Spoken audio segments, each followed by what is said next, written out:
ஆண்டவரும் உலக இரட்சகருமாயிருக்கிற இயேசு கிறிஸ்துவின் நாமத்தில் லாகிம் டிவி வழங்கும் ஆட்டுக்குட்டியானவரின் சத்தம் என்கின்ற இந்த நிகழ்ச்சிக்கு உங்கள் யாவரையும் நாங்கள் அன்போடு கூட வரவேற்கிறோம். ஆண்டவர் இந்த நேரத்தை நமக்கு ஆசீர்வாதமாய் மாற்றி தரும்படி இருக்கிற இடத்தில் நம்முடைய கண்களை மூடி நம்முடைய தலைகளை தாழ்த்தி நாம் ஜெபிப்போம். மகா பரிசுத்தமுள்ள எங்கள் பிதாவே, சர்வ வல்லமை உள்ள ஆண்டவரே, உம்முடைய குமாரனாயிருக்கிற இயேசு கிறிஸ்துவின் நாமத்தில் ஆசீர்வதிக்கப்பட்ட இந்த நல்ல நாளுக்காக, நேரத்திற்காக நாங்கள் ஆண்டவருக்கு நன்றி செலுத்துகிறோம். இந்த நாளிலே எங்களோடு பேசும், எங்களை ஆசீர்வதியும். இயேசு கிறிஸ்துவின் மூலமாய் ஜெபம் கேளும் நல்ல பிதாவே, ஆமேன், ஆமேன். பிரியமானவர்களே, இந்த நாளிலே உங்களுடைய ஆசீர்வாதத்திற்காக பிரசங்கி 10ஆம் அதிகாரம் 10வது வசனத்தை உங்களுக்காக நான் வாசிக்கிறேன். இரும்பு ஆயுதம் மழுங்கலாயிருக்க அதை ஒருவன் தீட்டாமல் போனால் அதிக பலத்தை பிரயோகம் பண்ண வேண்டியதாகும். ஆகையால் ஒரு காரியத்தை சுவையாய் செய்வதற்கு ஞானமே பிரதானம். பிரியமானவர்களே, 2 மனிதர்கள் அடர்ந்த காடுகளிலே போய் மரங்களை வெட்டும்படி தங்களுடைய இரும்பு ஆயுதமான கோடாரியை எடுத்துக்கொண்டு புறப்பட்டு போனார்கள். 1 மணி நேரம் அவர்கள் மரத்தை வெட்டுவார்கள். சுமார் அரை மணி நேரம் அவர்கள் அமர்ந்து இளைப்பாறுவார்கள். இப்படி ஒரு நாள் முழுவதும் மாறி மாறி 1 மணி நேரம் வேலை செய்வதும் அரை மணி நேரம் இளைப்பாறுவதும் அவருடைய வழக்கமாய் இருந்தது. ஆனால் முதல் வெட்டினவனுடைய அந்த விறகு கட்டிலே சுமார் 30 மரங்கள் விறகுகள் அங்கே இருந்தது. ஆனால் அடுத்தவனுடைய கட்டிலே 50 மர விறகுகள் இருந்தது. முதலாவது உள்ள மனிதனுக்கு ஒரு பெரிய ஆச்சரியம். 2 பேரும் 1 மணி நேரம் வேலை செய்தோம், ஆனால் அரை மணி நேரம் இளைப்பாறினோம். அப்படி இருக்கும்போது என்னால் மாத்திரம் ஏன் அங்கே 50 மரங்களை வெட்ட இயலவில்லை என்கிற அங்கலாய்ப்பு அவனுக்குள் வந்தது. இதை அறிய வேண்டும் என்று அவன் பிரயாசப்பட்டான். மறுநாள் மரங்களை 1 மணி நேரம் வெட்டினார்கள். அரை மணி நேரம் இளைப்பாறுவதற்கு முன்பு முதல் மனிதன் ஒரு பெரிய மரத்திற்கு பின்பு மறைந்திருந்து இவன் என்ன செய்கிறான் என்று உற்று பார்த்தான். அப்பொழுது அந்த 2வது மனிதன் 1 மணி நேரம் வெட்டி மழுங்கி போன தன்னுடைய கோடாரியான ஆயுதத்தை அவன் தீட்டிக் கொண்டிருந்தான். இதை பார்த்தபோது அவனுக்கு ஒன்று புரிந்தது. நானோ என்னுடைய கோடாரியை தீட்டாமல் அந்த நேரத்தில் இளைப்பாறுவதற்காக எடுத்துக்கொண்டேன்.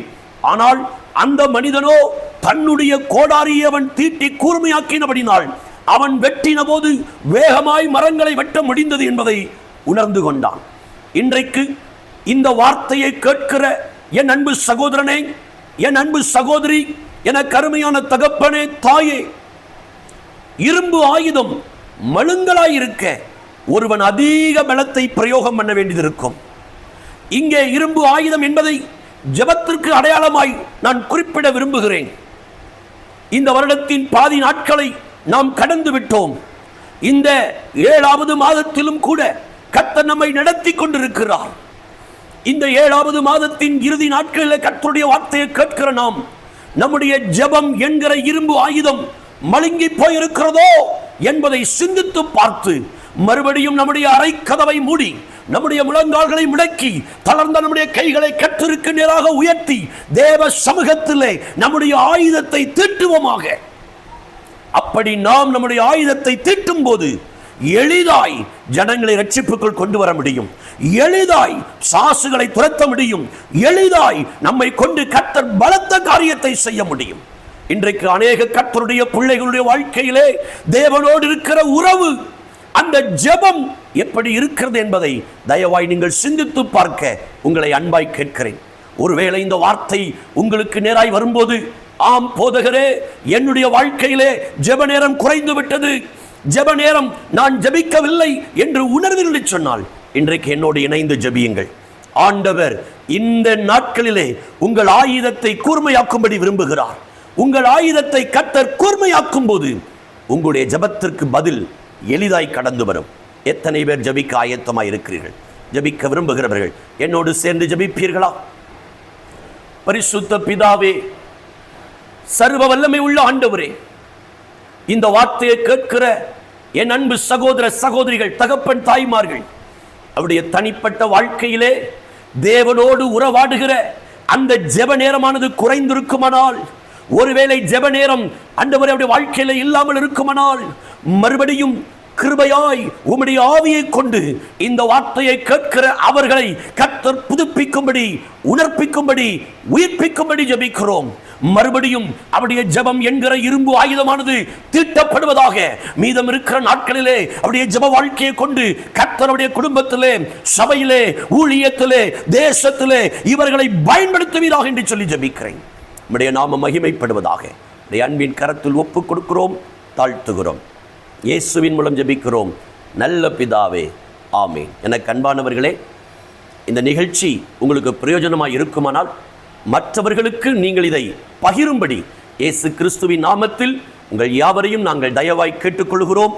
ஒருவேளை இந்த நிகழ்ச்சியை பார்க்கிற நீங்கள் லாகின் டிவி என்கிற இந்த யூடியூப் சேனலை இதுவரையிலேயும் நீங்கள் சப்ஸ்கிரைப் பண்ணாமல் இருந்தால் தயவாக சப்ஸ்கிரைப் பண்ணும்படி உங்களை அன்பாய் கேட்கிறோம்.